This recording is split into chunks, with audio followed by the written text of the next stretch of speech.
আজকে সকালের লাইফস্টাইলটা আমি তোমাদের সঙ্গে শেয়ার করছি। আর আজকে হচ্ছে বৃহস্পতিবার। বৃহস্পতিবারে তো কাজের কোনো শেষ থাকে না। আর আজকে আমাদের যেহেতু উপরে ঘর মোছা আছে, সেই কারণের জন্য আমি একটু ঘরটর সব পরিষ্কার করে নিচ্ছি। যেহেতু বাড়িতে অনেক দিন থাকাও হয়নি, এই জন্য ঘরগুলো খুব নোংরা হয়।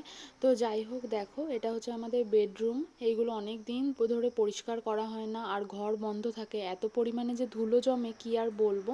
সেই কারণের জন্য এগুলো গুছিয়ে নিচ্ছি। তারপরে এসছে এই যে পাশের ঘরে, এই ঘরটাও অনেক দিন কিছুই করা হয় না, বেডশিট পাতা ছিল, আর কেউ থাকেও না। তো ভাবলাম আমি এই ঘরে পড়াশোনা করব, সেই কারণের জন্য এই ঘরটাও একটু পরিষ্কার পরিচ্ছন্ন করে নিয়েছি। আর কাজবাজ সেরেই আগে স্নান করে নিয়েছি। স্নান করে চলে এসেছি ঠাকুরকে পুজো দিতে।